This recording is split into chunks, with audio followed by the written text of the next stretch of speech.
E aí galera do nosso canal, nós vamos aí dar continuidade à nossa aula.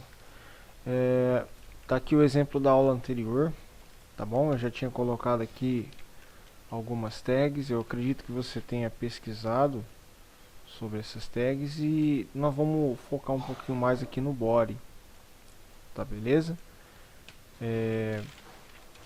O body é o conteúdo da página e ele recebe algumas tags especiais, então cada tag ela tem uma subtag especial. Por exemplo, a tag HTML, ela recebe como subtag a tag head e a tag body.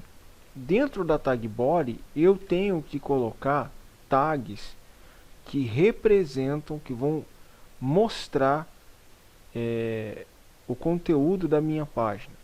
Dentro da tag head, a gente vai colocar elementos que representam um cabeçalho, ou elementos de configuração, ou elementos que modificam a minha página. Então, cada tag ela possui uma subtag que deve ser utilizada dentro dela. Eu vou começar por um exemplo mais simples, que eu acho que é um exemplo que todo mundo já deva saber, que é manipular tabela, para depois a gente voltar no elemento div, no elemento H1, no elemento P, para a gente dar uma animada e começar o curso. Depois, por último, nós vamos voltar aqui em cima na tag head. Nós vamos falar sobre links, né? Como que nós podemos importar um script JavaScript para a nossa página, um script CSS. Nós podemos definir o tipo de charset que a página vai utilizar. E vamos deixar para depois. Por enquanto, vamos focar aqui no body. Um exemplo bem fácil de tag que nós podemos aprender é o começar a utilizar tabelas. Uma tabela todo mundo já deve ter construído. Se não utilizou ela no Word, você utilizou ela no Excel. Se não utilizou no Excel, você deve ter utilizado no seu caderno, lá nas aulas de matemática. Então é uma coisa mais fácil para a pessoa assimilar e começar a desenvolver HTML. Mas não é tudo, não é recomendado trabalhar com tabelas. Isso é para o aluno poder aprender. Depois nós vamos explicar mais sobre grids, enfim. HTML é uma coisa bem extensa, tá? E esclarecendo a dúvida aí, mas e o HTML5? O HTML5 ele é uma versão nova do HTML. Primeiro a gente aprende a base do HTML, depois nós aprenderemos os elementos do HTML5, tá? O HTML5 ele combina, ele já traz de fábrica, digamos assim, elementos que você só conseguiria automatizando com JavaScript, mas isso é avançado. Primeiro nós vamos aprender aqui o básico do negócio. Então, a gente vai aprender hoje aí uma tag chamada table, tá? O table, ele representa uma tabela. Nós conseguimos definir uma tabela dessa maneira. Toda tabela, ela é composta por linhas e colunas. Eu não consigo construir nenhuma tabela se eu não tiver nenhuma linha e nenhuma coluna. Isso é o básico que você tem que saber sobre tabelas. No Excel você constrói uma tabela com linhas e colunas, no Word você tem linhas e colunas em uma tabela. Então a primeira coisa é definir a tabela através da tag table, e depois nós vamos definir as linhas dessa tabela através da tag tr. Essa tag tr ela só vai funcionar dentro da tag table. O interpretador do meu navegador ele vai encontrar essa tag table e ele vai verificar se logo abaixo existe a tag tr, tá bom? Se existir a tag tr ou tag tbody, tfoot, nós vamos ver ela por último, ele vai conseguir interpretar e vai construir essa tag para mim. Então vamos lá, dentro de uma linha, definir uma linha, vou colocar aqui um comentário, define uma linha. E agora eu vou definir uma coluna. Como que eu defino uma coluna? Através de TD ou TH. Tá bom? TH para elementos de cabeçalho, table head, e TD para elementos de linha comum. Então vamos utilizar o TD mesmo. Então vou definir aqui uma coluna. Coluna 1.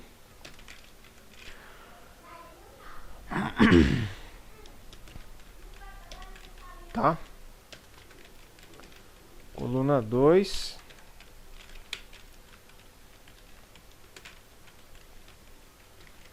coluna 3.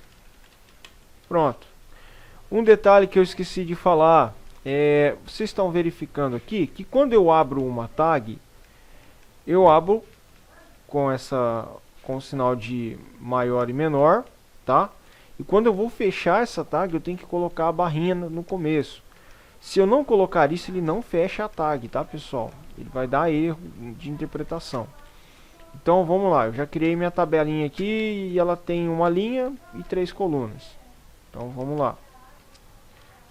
Tá salvo, eu vou abrir o browser aqui.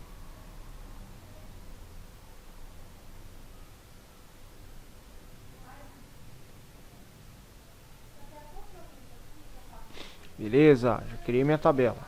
Então, vamos colocar alguns elementos aqui, tá? Vamos criar mais linhas para essa tabela. Vou vir aqui e vou criar outra linha, tr, tá? Eu vou copiar essas 3 colunas aqui. E eu vou chamar isso daqui de linha 1, linha 2 e linha 3. Tá aí. Construí uma tabela com 2 linhas e 3 colunas. Tá ok? Eu sempre vou ter que colocar uma tag específica para aquela tag, uma subtag específica. Então, eu tenho a tag table, a tag tr é uma subtag de table, ela tem que vir dentro de uma table, e ela tem que vir dentro da tr, eu tenho que colocar um elemento de coluna, tá ok? Se eu não colocar isso, ele vai enguiçar, ele vai dar erro de interpretação. O browser não vai parar, tá, pessoal? Estou dizendo que ele vai dar um erro de interpretação. Na hora de visualizar, olha o que vai acontecer. Ele vai dar problema. Não quer dizer que o browser vai parar, igual a gente trabalha com PHP, a gente faz no Python, no Java, que o programa dá um erro. Ele simplesmente interpreta de maneira errada. Ele ignora aquela interpretação, tá? E dentro das tags, tá, eu não só posso abrir, mas eu posso modificá-los. Eu posso definir parâmetros que são específicos para essa tag. A tag table, por exemplo, ela recebe um parâmetro chamado border, tá? O border, ele determina o tipo de borda que essa tabela vai ter. Então, quando eu coloco border aqui, ele coloca para mim a borda da tabela no tamanho padrão. Porém, eu posso colocar do jeito que eu quiser. Eu posso colocar uma borda dotted, por exemplo, que é o pontilhado. Opa, escrevi dotted errado.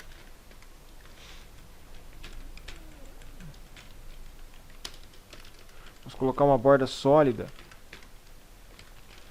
tá? Posso definir a espessura dessa tabela, dessa borda, 2 pixels ou 12 pixels, tá? Se ela é sólida ou dotted. Deixa eu conferir aqui o nome que está dando errado, tá? Muita coisa na minha cabeça.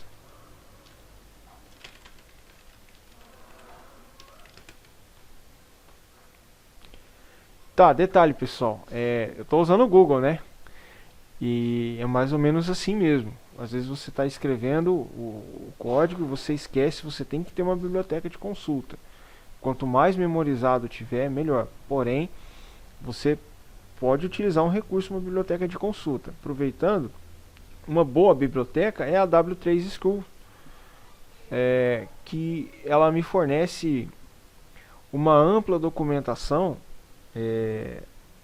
a respeito de HTML, CSS e JavaScript. Depois nós vamos estar nos aprofundando sobre ela, tá?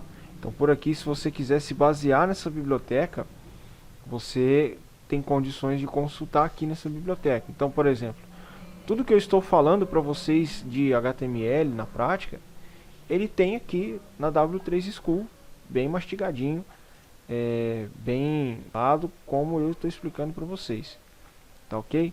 Então, ó, tabelas, né? Como que eu construo uma tabela, tá? Tá dando tudo mastigadinho aqui pra gente. O elemento border eu vou deixar como solid mesmo. Não vamos perder nosso tempo não. Deixa um pixel sólido, tá? E nós podemos modificar também as colunas. Por exemplo, eu quero que o conteúdo disso daqui seja centralizado. Então eu venho aqui, coloco um conteúdo Align Center. Certo? Se eu quiser, por exemplo, que essa tabela ela ocupe toda a largura da minha tela, eu posso vir aqui e definir um elemento chamado widget, tá? Esses elementos que eu estou colocando aqui, você pode definir ele através de uma folha de estilo CSS, um parâmetro style aqui dentro, mas na tabela você consegue colocar direto na tag. Então vou colocar aqui 100% da minha tela. Vocês estão vendo que a coluna que eu defini aqui como centralizada está centralizada e que a minha tabela está ocupando 100% da minha tela, independente do que aconteça. Ó, eu estou dando zoom, diminuindo o zoom e ele está com 100%. Se eu definir 50%, a minha tabela vai ocupar 50% da tela. Então, tá vendo? Não importa o que eu faça, sempre vai ficar 50%. Posso utilizar também uma medida em pixel, 1024 pixel. Eu sou o Rodrigo Ati. Opa, startar a aula aqui. Nós vamos começar aí o nosso curso de HTML. Startou a outra aula. Então, vamos lá. Definir em pixel. Tá vendo aí, ó? 1024 pixels, tá vendo que ele estourou aqui a minha tela, então tem que diminuir o zoom, a largura tá fixa, tá ok? Eu vou deixar em porcentagem, não é muito comum a gente utilizar porcentagem, tá? Mas só pra gente ficar com uma tabelinha mais bonitinha e tal. Então eu posso alinhar isso ao centro, eu posso também fazer mesclagem de células. Suponhamos que eu queira colocar um cabeçalho aqui nessa tabela, então eu vou vir aqui, tá? Vou criar uma linha para fazer o cabeçalho e eu vou colocar um TH, tá? Que é um elemento de table head destacado. Eu vou colocar aqui a tabela de preços, tá? Opa, vocês estão vendo aqui que essas duas colunas ficaram para trás. O que eu tenho que fazer para mesclar essa célula aqui para ela ocupar o espaço de 3 colunas? Eu tenho que vir aqui dentro da tag TH, colocar um elemento chamado colSpan, certo? Coluna span, certo? E como eu quero que ele ocupe um espaço de 3 colunas, eu vou colocar 3 aqui, 3 colSpan. Pronto, ele mesclou 3 colunas para mim. Então, se eu quiser, por exemplo, mesclar essas duas colunas aqui, ó, na última linha, eu tenho que vir aqui, tá ok? Colocar um colSpan na minha última linha aqui, ó, colSpan 2. O Notepad++, pessoal, ele completa o código com base do que já está digitado, tá? Ele não é um editor para HTML. Um bom editor para HTML é o Sublime, tá? Um editor purista e bem organizado. Mas como nós estamos aprendendo, o Notepad++, ele por ter também uma vasta gama de linguagens aqui que nós podemos utilizar, oferecer coloração de sintaxe e um completador de texto inteligente, para a gente aprender tá de bom tamanho. Depois a gente migra para o Sublime. Então vamos lá. Bom, vocês viram aqui que eu mesclei essa célula. Se eu quiser, por exemplo, centralizar esse conteúdo, eu venho aqui, Align, tá? Center. Ah não, eu quero alinhar esse camarada à direita. Vamos supor que esse aqui eu quero que ele venha para cá, à direita. Eu vou fazer a mesma coisa. Align, vou vir aqui, colocar aqui, ó. Align, right. Pronto. Você pode verificar que se eu quiser alinhar à esquerda, eu não preciso de colocar nada porque é o default. Então a gente sempre interpreta um documento de cima para baixo, da esquerda para a direita. Tá ok? Eu vou dar um exercício aí pra gente terminar. Vamos terminar nossa tabela de preços. Mais fácil. E eu vou dar um exercício para você ir brincando aí na sua casa, tá, pessoal? Agora que você está aprendendo, é interessante que você não copie código, que você digite, para ficar memorizado na sua mente o que você deve ou não fazer. Então vamos lá, tabela de preços. Eu vou colocar veículo. Vou colocar sem acento para não ficar aquela coisa feia. Veículo.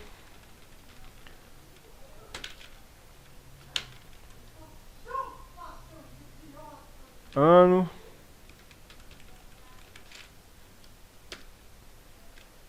Colocar aqui valor. Opa, saiu alguma coisa de errado aqui. Valor. Vamos ver como é que tá. Opa, beleza. Esse camarada aqui eu vou mudar para TH, tá? E todo mundo vai ficar centralizado. Vou utilizar aqui o Ctrl+C, Ctrl+V para a gente poder ganhar tempo. Todo mundo vai ficar centralizado. E lembrando que eu tenho que fechar com TH, senão ele dá erro de interpretação. O Firefox, aqui nas ferramentas do desenvolvedor, cadê? Vou exibir código-fonte. Aqui, ó, código-fonte da página. O Firefox, ele vai me mostrar um erro na página aqui, tá? Então aqui eu tenho que fazer ele virar TH de novo. Abrir o TH, fecha o TH. Sempre fazendo isso, tá? Tá vendo que ele corrige o erro. Pronto. E eu vou alinhar ao centro também aqueles camaradas ali, ó. Quero que fique alinhado ao centro. E ao centro. Ok? Pronto, tá centralizadinho, bonitinho. Então vamos lá. Vamos colocar aqui. De 147. Não sei quanto que é o ano do 147. Acho que é 1900 e... Põe 1984. 1984 deve valer uns 3 mil reais. Tô por fora de preço, tá, pessoal? Tô só fazendo um trocadilho aí. 3 mil reais. Beleza. Ah, quero fazer a linha de baixo. Eu vou copiar e colar e vou modificar, mas você vai pegar e modificar na mão. Que sacanagem, né? Que sacanagem. Fusca 69, é assim que escreve Fusca? 1969 deve valer aí uns 3,5, se tiver bem conservado. Então, Fusca 69. Colocar o Chevette, né? O Chevette não deve valer nem 1.500 pau. Tá aí, nossa tabela tá pronta, tabela de preços. Vamos corrigir isso daqui. Tabela de preços. E um exercício aí para você treinar na sua casa é fazer o tabelinha de preço da sorveteria da esquina aí, ou tabela de preço do boteco do seu Manuel aí perto da sua casa. Beleza, galera? Até a próxima.